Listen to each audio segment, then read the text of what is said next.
اعوذ باللہ من الشیطان الرجیم بسم اللہ الرحمن الرحیم 18واں پارہ سورۃ المؤمنون 18ویں پارے کا خلاصہ اس کی پہلی سورۃ المؤمنون ہے۔ اس سورت میں اللہ تعالیٰ نے مؤمنین کی صفات کو بیان فرمایا ہے، اس لیے اس کا نام سورۃ المؤمنون ہے۔ قرآن کریم نے شروع میں مؤمنین کی صفات کو ذکر فرمایا ہے، مثلا الذین هم فی صلاتہم خاشعون، یہاں سے اللہ تعالیٰ نے مؤمنین کی صفات کو شروع فرمایا کہ مؤمن وہ ہے جو عاجزی کے ساتھ نماز پڑھتے ہیں، فضول کاموں میں اور فضول باتوں سے بچتے ہیں، مؤمنین زکوٰۃ کی پابندی کرتے ہیں، اپنی شرمگاہوں کی حفاظت کرتے ہیں، اللہ کی طرف سے دی ہوئی امانت کا خیال کرتے ہیں، معاہدوں کو پورا کرتے ہیں اور نماز کی پابندی کرتے ہیں۔ مؤمنین کی صفات کے بعد اللہ تعالیٰ نے وَلَقَدْ أَرْسَلْنَا نُوحًا إِلَىٰ قَوْمِهِ کی آیت میں رب کریم نے حضرت نوح علیہ السلام کے واقعے کو بیان فرمایا کہ نوح علیہ السلام نے اپنی قوم کے پاس آ کر یہ بات سمجھائی تھی کہ اے قوم کے لوگوں، اللہ تعالیٰ نے تمہارے پاس مجھے نبی بنا کر بھیجا ہے، لہذا اللہ کے علاوہ کسی کو تم نے خدا نہیں ماننا۔ نبوت کی بات فرمائی، جنہوں نے مانا وہ کشتی میں سوار ہو کے کامیاب ہوئے اور جن نے نہیں مانا وہ طوفان میں غرق ہو گئے۔ اس کے بعد وجعلنا کی آیت میں اللہ تعالیٰ نے حضرت مریم اور ان کے بیٹے حضرت عیسیٰ علیہ السلام کے لیے ربوہ کے لفظ کا ذکر فرمایا۔ اس کا واقعہ کچھ یوں ہے، اللہ جل شانہ فرماتے ہیں حضرت عیسیٰ علیہ السلام اور ان کی والدہ حضرت مریم کو میں نے اپنی قدرت کے ساتھ نشانی بنا کر بغیر والد کے حضرت عیسیٰ علیہ السلام کو پیدا فرمایا۔ جب رب کریم نے ان کو بغیر والد کے پیدا فرمایا، وہاں ایک بادشاہ تھا جس بادشاہ کو ان سے دشمنی تھی۔ حضرت عیسیٰ علیہ السلام اور ان کی والدہ کے ساتھ رب کریم نے حضرت عیسیٰ اور ان کی والدہ کو ایک اچھی اور خوبصورت جگہ میں ٹھکانہ عطا فرمایا۔ اسے اونچی اور بلند جگہ کو عربی میں ربوہ کہتے ہیں، اس لیے قرآن میں لفظ ربوہ، ان کو اونچی جگہ ٹھکانہ دینے کی باری آئی تو اللہ نے جملہ فرمایا۔ اب یہ بات ذہن میں رہے کہ پاکستان میں قادیانیوں کا علاقہ جو ربوہ ہے یہ اس سے مراد نہیں ہے۔ قادیانیوں نے اپنے علاقے کا نام ربوہ رکھ دیا تھا۔ حضرت مولانا منظور احمد چنیوٹی رحمہ اللہ اور اس جیسے ہمارے جملہ قائدین ختم نبوت پر رحمت نازل فرمائے، ان کی محنتوں سے ربوہ کا نام بدل کے چناب نگر رکھ دیا گیا ہے، وہ ضلع چنیوٹ میں ہے، وہ اس سے علاوہ ہے۔ اس کی اگلی آیت میں قد کانت کی آیت میں اللہ نے مشرکین کی محرومی کو ذکر فرمایا کہ مشرک وہ لوگ ہیں اللہ کے کلام کو سنتے بھی نہیں ہیں، جب رب کا کلام پڑھا جائے دوڑ جاتے ہیں، اللہ کی آیات کا انکار کرتے ہیں، غرور کرتے ہیں، تکبر کرتے ہیں، رات کو محفلیں سجا کر قرآن کو بےہودہ باتوں کی بات کرتے ہیں۔ اللہ تعالیٰ نے ان کی گندی عادات کو ذکر فرما کر یوں بیان فرمایا کہ اللہ اور نبی کی باتوں میں ان لوگوں کو کوئی دلچسپی نہیں ہے۔ حضور پاک علیہ السلام کو فرمایا کہ اے پیغمبر علیہ السلام، یہ آپ کو برحق نہیں جانتے، جو کہتے ہیں کہنے دیں، آپ اپنے کام میں لگے رہیں۔ اس کے بعد وَهُوَ الَّذِي کی آیت میں اللہ تعالیٰ نے انعامات خداوندی کو ذکر فرمایا کہ اللہ کی ذات جو ہے وہ انعام دیا ہے اس نے بندوں کو کان دی ہے، آنکھ دی ہے، دل دیا ہے، دماغ دیا ہے۔ رب کریم نے سوچنے کے لیے دیا ہے، دل کے ذریعے ہم سوچیں گے، ایمان لائیں گے، آنکھ کے ذریعے دیکھیں گے، کان کے ذریعے ہم سنیں گے۔ اللہ تعالیٰ نے یہ چیزیں دی ہیں۔ اب بہتر تو یہ تھا کہ دیے ہوئے کان اللہ کے لیے خرچ ہوتے، دی ہوئی آنکھیں اللہ کے لیے خرچ ہوتی، دیا ہوا دل اللہ کو دیا جاتا۔ اب دل غیر اللہ کو دے، آنکھوں کی غلطی رکھیں، کانوں کے معاملات کو غلط رکھیں۔ اللہ کریم نے یہ ساری چیزیں دے کر فرمایا اپنی مرضی کے مطابق نہیں، میری مرضی کے مطابق کرو۔ قلیلا ما تشکرون، کم لوگ ہیں تم میں شکر گزاری کرنے والے۔ اللہ ہم سب کو شکر کی توفیق عطا فرمائے۔ اگلی آیت میں کفار کے لیے عذاب کی وعید کو ذکر فرمایا۔ اللہ نے مشرکین اور کافرین کے لیے فرمایا کہ کافر وہ لوگ ہیں جو مانتے بھی نہیں ہیں۔ مشرک کے لیے وعید سنائی کہ ہمیشہ عذاب میں مبتلا ہوں گے، اور پھر فرمایا ان کے اوپر دنیا کا عذاب بھی ممکن ہے۔ اس لیے نبی علیہ السلام کو فرمایا اے محبوبہ آپ اعلان فرما دے کہ اللہ اگر ان پہ آپ نے عذاب ڈالنا ہے تو مجھے محفوظ رکھنا۔ حضور پاک علیہ السلام تو عذاب الہی سے محفوظ ہیں، لیکن نبی پاک علیہ السلام کو یہ دعا سکھائی گئی۔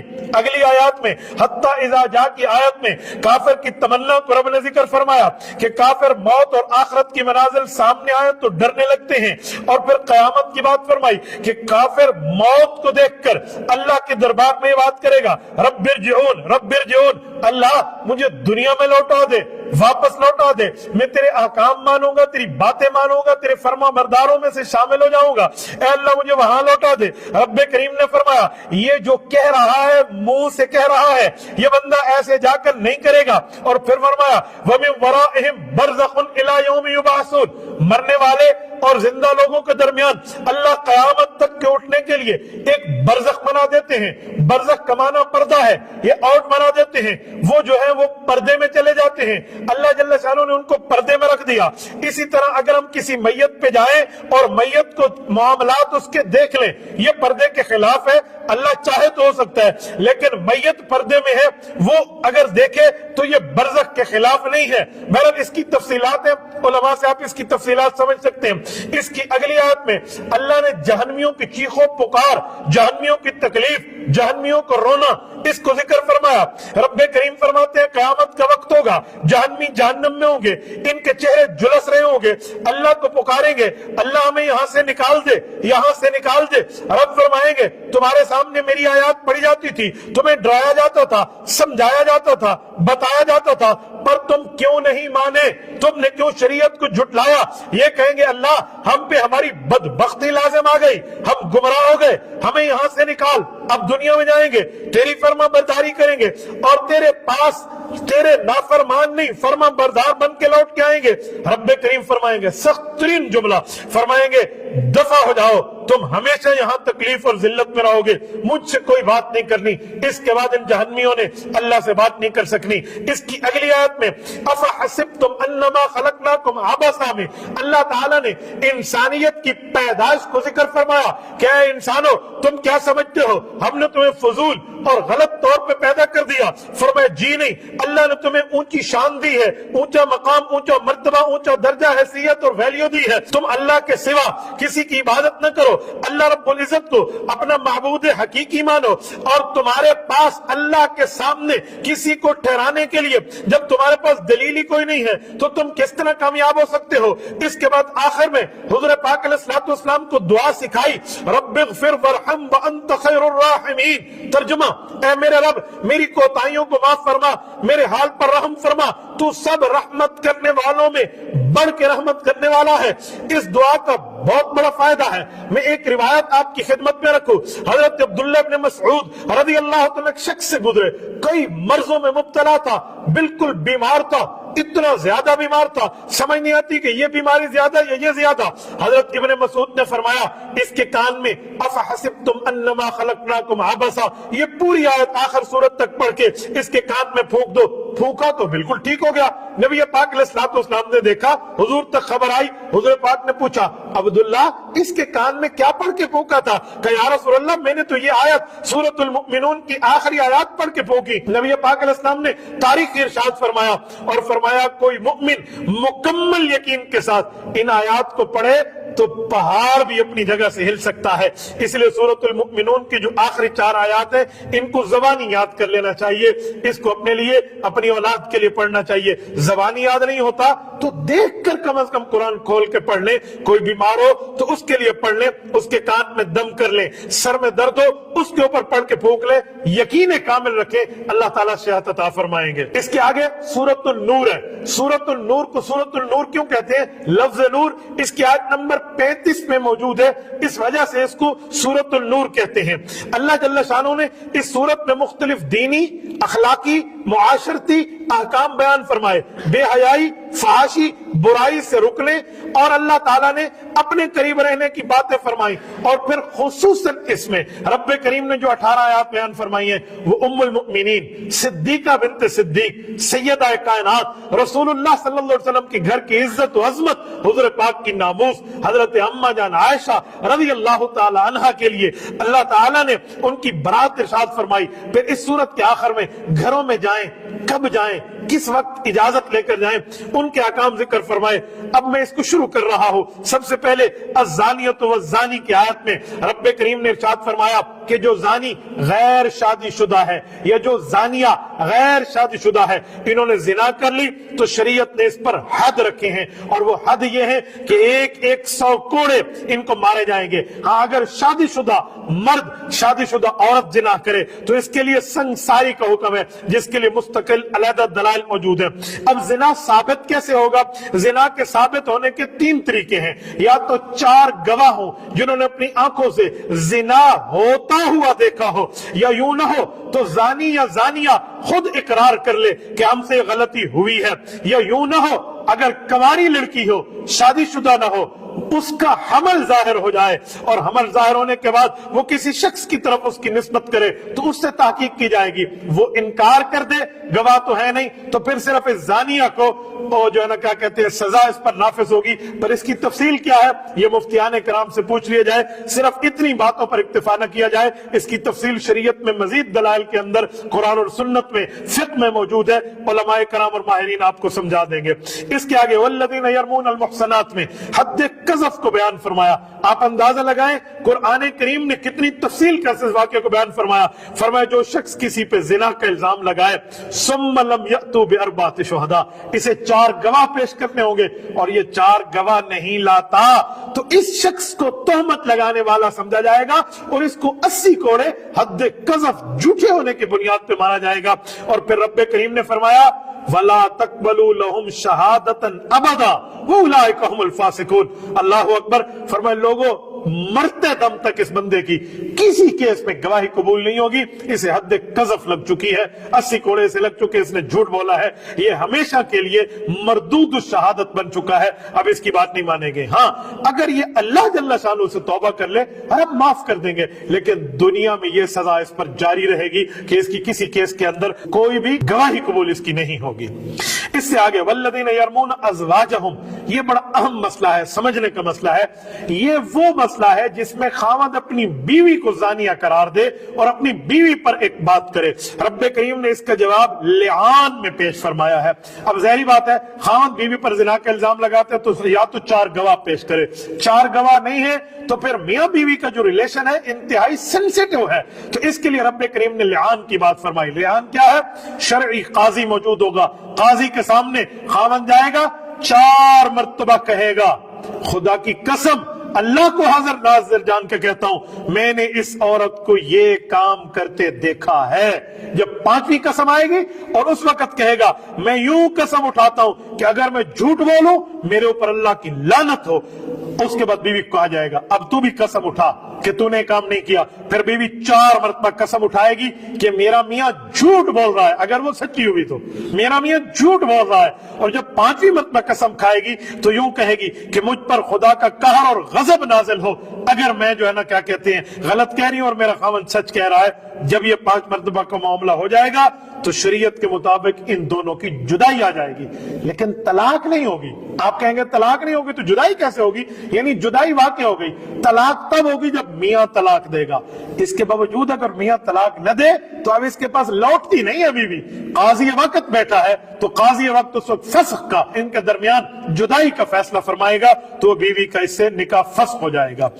अगली आयत में इन्नल्लज़ीना जाऊ बिल इफ्क, अल्लाह अकबर, यहां से हजरत सैयदा कायनात रजी अल्लाह तआला अन्हा की बरात का जिक्र है। ये एक तफसीली वाकया है, मैं सिर्फ इस पर शार्टली आपकी खिदमत में बात अर्ज करता हूं क्योंकि खुलासा चल रहा है कि ये गज़वा बनी मुस्तलक से रसूलुल्लाह सल्लल्लाहु अलैहि वसल्लम वापस तशरीफ ला रहे हैं। नबी पाक अलैहिस्सलातु वस्सलाम की ये ज़ौजा इंतहाई पतले जिस्म की मालिक है, कमजोर जिस्म है, इतना वजन भी नहीं है। अब ये कजावे में है या नहीं है? कूच का हुक्म आ गया लश्कर को, तो जो सहाबा कजावा उठाकर ऊंट पे रखने की ड्यूटी पर थे उन्होंने उठाकर वहां रख दिया और उठाकर रख दिया और चल भाई वो ने ऊंट को चला लिया। वो सारे समझे अम्मा जान कजावे में है, पर अम्मा नहीं थी, अम्मा रफ़े हाजत के लिए गई हुई थी। हजरत अम्मा जान फरमाती जब मैं वापस आई तो मैंने इन्ना लिल्लाहि व इन्ना इलैहि राजिऊन पढ़ा, सर पे हाथ मारा कि काफिला जा चुका, लेकिन मुझे एक यकीन था, यकीन ये था कि हुजूर पाक सल्लल्लाहु अलैहि वसल्लम की आदत मुबारका होती थी, रसूलुल्लाह सल्लल्लाहु अलैहि वसल्लम काफिले के पीछे एक शख्स को ठहराते थे कि जो गिरी पड़ी चीजें उठा कर लाता था। फरमाया अगर वो आया तो मेरे लिए एक मदद बन जाएगी। वही हुआ, हजरत सफवान इब्ने मुअत्तल रज़ी अल्लाह तआला तशरीफ लाए। वो फरमाते हैं पर्दे की आयत उतरने से पहले मैंने अम्मा जान को देखा हुआ था, मैंने पहचान लिया। उन्होंने भी इन्ना लिल्लाह पढ़ा, इन्होंने भी इन्ना लिल्लाह पढ़ा, एक लफ्ज नहीं बोला, अपनी सवारी ऊंट को बिठाया, अम्मा जान उस पर सवार हो गई, उसने ऊंट तेज दौड़ाया। अभी काफिला मंजिल मकसूद तक मदीना नहीं पहुंचा था, अम्मा पहले पहुंच गई और अपने हुदज में और अपने खैमे में तशरीफ फरमा हुई। लेकिन जहां फूल होते हैं वहां कांटे भी होते हैं। अब्दुल्ला बिन उबई ये रईसुल मुनाफिकीन था, इस शख्स ने तोहमत लगा दी कि देखें अकेली औरत है, अकेला मर्द है, अकेला माँ, इस तरह की बकवासियात की। जब इसने ये इल्जाम लगाया, इसमें चंद लोग और भी शामिल हो गए, एक ग्रुप बन गया। इन्हें जब हजरत अम्मा जान पे इल्जाम लगाया, रब्बे करीम ने हजरत अम्मा जान की सफाई दी है। ये नबी पाक अलैहिस्सलाम को सख्त परेशानी के दिन थे। रसूलुल्लाह सल्लल्लाहु अलैहि वसल्लम परेशानी के आलम में रहे। अम्मा जान रजी अल्लाह तआला अन्हा के लिए कुरान बोला। वाकया तो तफसीली है पर मैं इतनी बात करता हूँ। अम्मा के लिए कुरान बोला और कुरान करीम ने कहा सुबहानक हाज़ा बुहतानुन अज़ीम, अल्लाह की जात आलिया पाक है, इल्जाम लगाने वाले झूठ बोलते हैं। आयशा सच्ची है, सिद्दीका है। वो दिन और ये दिन हजरत अम्मा का नाम सिद्दीका न ले तो आयशा पूरा नहीं होता। हजरत अम्मा जान का नाम तब पूरा होता है जब तक आयशा सिद्दीका बोला जाता है। सच्चा कहा गया, सिद्दीक की बेटी, सदाकत भी कुरान करीम में रब की जुबान से इनको मिली। ये आयत है। इसके बाद आगे मकानात में दाखिला कैसे होगा और मकानात में बंदा इंटर कैसे होगा, कब जाएगा कब नहीं जाएगा, तो इस बारे में 4 किस्म के मकानात हैं जो आयत बता रही हैं। मैं चारों आपके सामने रखता हूं। मसलन एक मकान वो है जिसमें खुद अकेला मर्द रहता है, सबको पता है यहाँ अकेला मर्द है, ये विद फैमिली नहीं है, अकेला है। दूसरा मकान वो है जहां लोग रहते हैं, वहां पर रिश्तेदार भी रहते हैं, अपने भी रहते हैं, बाकी भी रहते हैं, पूरी फैमिली सिस्टम है। तीसरा मकान वो है जहां पर लोग रिहायश पजीर है पर पता नहीं है कि यहाँ कौन है कौन नहीं है। और चौथा मकानात वो है जहां रिहायश है ही नहीं, जैसे मस्जिद और खानकाह हो सकती है, इस तरह की जगह, या मदरसा हो सकता है, मदरसतुल बनीन। तो इस जगह जाने के लिए इजाजत लेने की क्या तरतीब है? तो जो पहला मकान है जिसमें अकेला मर्द रहता है, इसके पास कोई दोस्त आए तो जरूरी नहीं है कि इजाजत ले, वो आ सकता है। और अगर ऐसी जगह हो जहां सारे रहते हो तो इजाजत लिए बगैर वहां एंट्री नहीं की जा सकती। तीसरे नंबर पे जिसके बारे में मालूमात ही नहीं है तो उस जगह भी बगैर इजाजत के दाखिला खुदा ने मना फरमा दिया। और चौथा मकान जो मस्जिद है, मदरसा है, मदरसतुल बनीन है, खानकाह है, यहाँ पर तो इजाजत लेने की जरूरत नहीं है, ये वक्फ जगह है, यहाँ पर मुसलमान बगैर इजाजत के दाखिल हो सकता है। इसके आगे कुल्लिल मुमिनीना यग़ुज़्ज़ू मिन अब्सारिहिम, तारीखी हुक्म मुमिनीन की हया के लिए, व कुल्लिल मुमिनात यग़ुज़्ज़ुना मिन अब्सारिहिन्ना व यहफ़ज़्ना फ़ुरूजहुन्ना।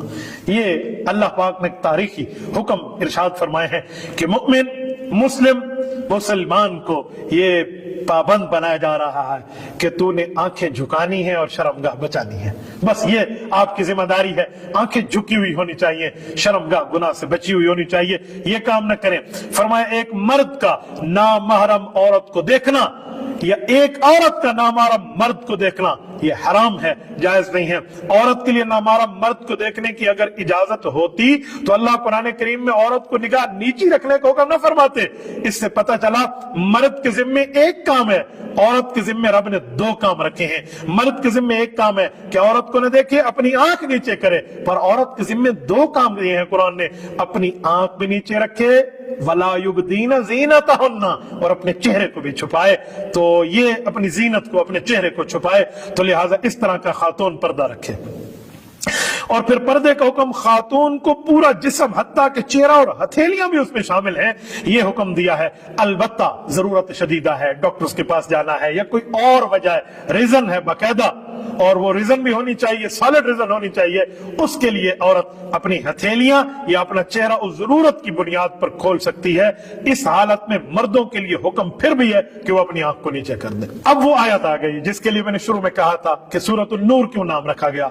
ये आयत अल्लाहु नूरुस समावाति वल अर्द मसलु नूरिही कमिशकात, इसमें अल्लाह जल्ल शानुहु ने अपने लिए लफ्ज नूर फरमाया, नूर हिदायत की मिसाल दी। जब हम कहते हैं अल्लाह नूर है तो ये खूब समझ लें अकीदे का मसला है। इससे मुराद होता है मुनव्विर, अल्लाह पाक रोशन करने वाले हैं। नूर का हकीकी माना ये अल्लाह ताला पे नहीं आ रहा, हकीकी माना का मतलब यहाँ ये माना लेंगे कि अल्लाह सबको रोशन करने वाले हैं। नूर का मजाजी माना है, नूर से मुराद रब्बे करीम ने जमीन को, आसमान को, तमाम मखलूकात को अल्लाह ने रोशनी अता फरमाई है। अब अल्लाह रब्बुल इज्जत कैसे रोशन है तो इसकी मिसाल कुरान ने दी है। फरमाया एक ताकचा हो, उस ताकचे में चराग हो, चराग एक कंदील में हो, और चराग को जिस तेल से जलाया जा रहा हो वो तेल जैतून का हो, और जैतून ऐसा जिस पर पूरा दिन सूरज की रोशनी पड़ती रही हो, खा सूरज मशरक पे हो खा मगरब में हो। इससे तेल का साफ और उम्दा होना समझ आता है। तो इससे मोमिन का दिल ऐसा है कि मोमिन के दिल में तभी तौर पर ईमान कबूल करने की सलाहियत होती है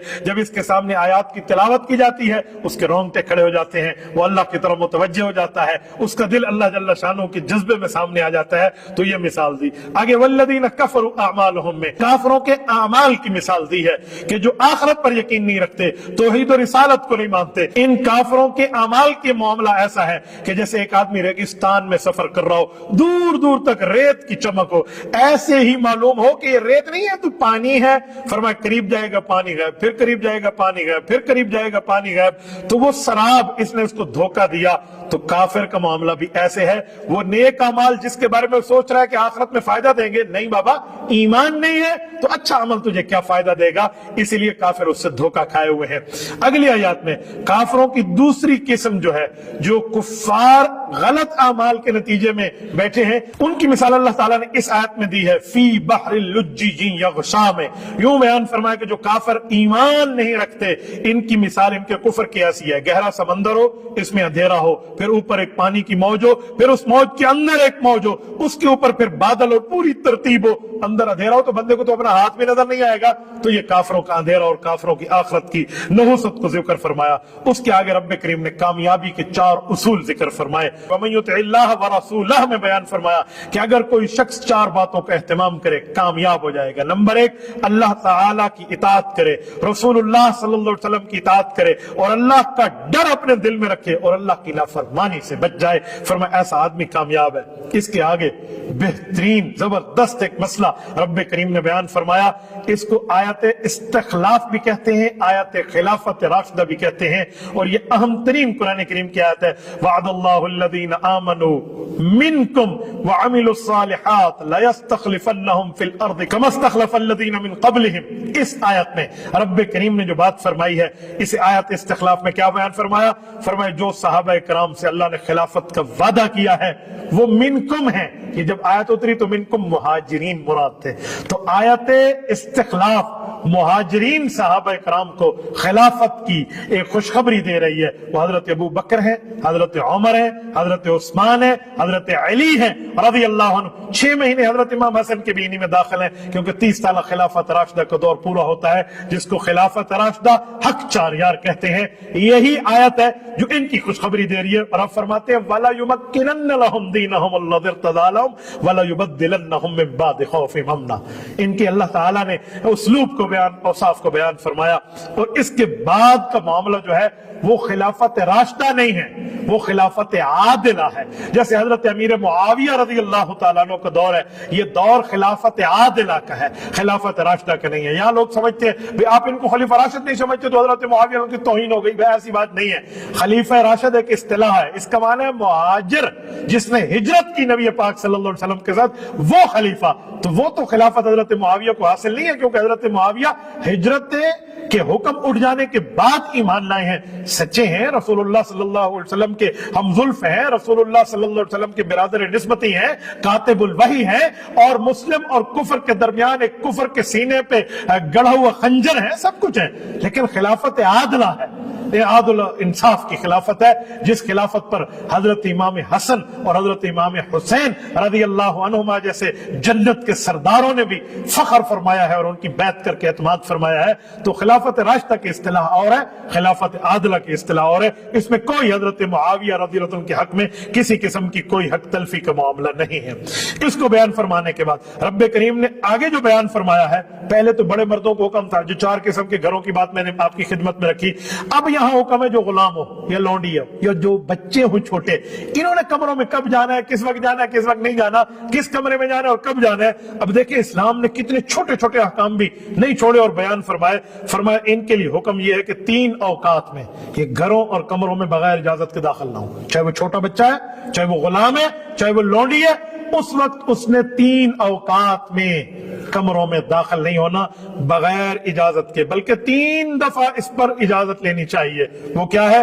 फरमाया ये जो औकात है इसमें इंसान बेतकल्लुफी में होता है, बाज़ों का जरूरी कपड़ों में होता है, तन्हाई चाहता है, बेपर्दगी ना हो जाए, वहां पर कोई नापसंदीदगी ना हो जाए। अब 3 औकात, नंबर 1 नमाज फजर से पहले, नंबर 2 दोपहर के वक्त, नंबर 3 इशा की नमाज के बाद घरों में या कमरों में दाखिल ना हो। रब्बे करीम ने यहां भी हुक्म फरमा दिया। इसके आगे लैसा अलल अअमा हरज, अल्लाह अकबर, इस्लाम ने एक अखलाकी हुक्म दिया है। फरमाया लोगों, नाबीना है, माजूर है, लंगड़ा है या कोई इस तरह और कोई डिसेबल पर्सन है, वो ये समझता है कि तंदुरुस्त बंदे के साथ बैठूंगा तो सही तरीके से ना बैठ पाऊंगा, और ये बंदा समझता है कि मेरे साथ बैठेगा तो मुझे तकलीफ देगा, और वो कहेगा पता नहीं अपना हिस्सा पूरा खाऊंगा या नहीं खाऊंगा। इस तरह की बातें फरमाया ये हर्ज छोड़ दो, ये नहीं होने चाहिए। सब मिल के बैठ के खाओ। इस तरह के तकल्लुफात और मामलात में नहीं पड़ना चाहिए, बल्कि इतनी छोटी छोटी बारीक बीनियों में भी नहीं पड़ना चाहिए कि बंदा खामखा का पता नहीं क्या से क्या बन जाए। सूफी होना तो बहुत अच्छा है, लेकिन खुश्क सूफी न बन जाए, उल्टे उल्टे अपना काम कर बैठे। इसके आगे मुसलमानों की मदह और सना बयान फरमाई और मुनाफिकीन की मजम्मत बयान फरमाई। इन्नमल मुमिनून अल्लज़ीना की आयत में रब्बे करीम ने बयान फरमाया कि ग़ज़वा अहज़ाब के मौके पे, ग़ज़वा खंदक के मौके पे जब खंदक खोदी जा रही थी तो मुखलिस मुसलमान भी थे, वहां पर मुनाफिकीन भी थे। तो मुखलिस मुसलमान तो मुत्तहिद होकर हुज़ूर पाक की दिफाई पोजीशन में खंदक खोद रहे हैं, सिद्ध के दिल से काम ले रहे हैं, और जब जाना चाहते हैं तो हुज़ूर पाक अलैहिस्सलाम से पूछ कर जाते हैं। लेकिन मुनाफिक पहले तो सुस्ती करते हैं और जब जाना चाहते हैं तो पतली गली पकड़ के ऐसे खुद निकल जाते हैं, कोई इजाजत नहीं लेते। आम मजलिसों में भी इनका यही हाल है। तो रब्बे करीम ने हुज़ूर पाक को फरमाया कि जो मुखलिस मुमिनीन है ना, ये जब आपसे इजाजत लेना तो इस सिद्ध के दिल से काम करने वाले हैं। महबूबम आप इन्हें जरूर इजाजत दे दिया करें और इनके लिए दुआए मगफिरत भी फरमाया करें। देखो साहब और अहले बैत का कितना मकाम है कि अल्लाह फरमाते हैं मैं इनकी गोया सिफारिश कर रहा हूं, इनकी इजाजत भी इनको दे दे और इनके लिए दुआए मगफिरत भी ज़बान रिसालत से अदा हो। तो अल्लाह ताला ने ये बात इरशाद फरमाई। आज भी हुक्म ये है कि कोई इज्तिमाई मशवरा चल रहा हो और सब मौजूद हो तो बिला इजाजत जाना दुरुस्त नहीं है। कोई शख्स जाना चाहता है तो अपने अमीर और अपने बड़े को इत्तला देकर वहां से जाए। इसके आगे जो तीसरी सूरत यहां से शुरू है और आगे चलती है 18वें पारे में, वो सूरतुल फुरकान है। ये सूरतुल फुरकान, फुरकान का माना होता है कुफ्र और बातिल, हक और बातिल, कुफ्र और इस्लाम में फर्क करने वाला। तो इस सूरत में कुरान करीम को फुरकान कहा गया क्योंकि कुरान भी कुफ्र और इस्लाम में फर्क करता है। इसमें बुनियादी अकायद को अल्लाह ने जिक्र फरमाया, मुशरिकीन के एतराजात के जवाबात दिए, अल्लाह ताला ने मुमिनीन के लिए इनामात का जिक्र फरमाया और आखिर में इबादुर रहमान के औसाफ को जिक्र फरमाया है, व इबादुर रहमान अल्लज़ीना यमशूना अलल अर्ज़ है। अब यहाँ मुशरिकीन के कुछ एतराज थे, उन एतराजों को अल्लाह ताला ने बयान फरमाया है। मैं उन्हीं एतराजात आपकी खिदमत में रख के ये सिपारे को पूरा कर रहा हूं क्योंकि अगली बात तो अगले पारे में होगी। मुशरिक एक एतराज करते थे, वो एतराज ये था कि हुज़ूर पाक अलैहिस्सलाम ने नौज़ुबिल्लाह कुरान खुद घड़ के दिया है। नबी पाक अलैहिस्सलाम ने जाकर कुछ बातें यहूदियों से पूछ ली, कुछ ईसाइयों से पूछ ली, पूछ के ये बातें इस तरह सुना देते हैं तो ये बात गलत है, हम नहीं मानते। हुज़ूर पाक अलैहिस्सलाम पर अल्लाह ताला ने हुक्म उतारा कि नबी आप ऐलान फरमा दें, आप जुल्म कर रहे हो, झूठ बोल रहे हो, इफ्तरा बांध रहे हो, नबी पर बहतान बांध रहे हो, ऐसा कुछ भी नहीं है। ये मेरे पाक पैगंबर पर मैंने कुरान उतारा है, ये अल्लाह की तरफ से है, ये हुज़ूर पाक की तरफ से नहीं है कि अपनी तरफ से गढ़ के दे दें, अल्लाह की तरफ से भेजा हुआ है। दूसरा एतराज कुफ्फार का यह था कि नबी पाक तो खाते पीते हैं, बाजारों में बाज़ औक़ात जाते हैं, इनके साथ एक फरिश्ता भी नहीं है जो हमें नजर आए।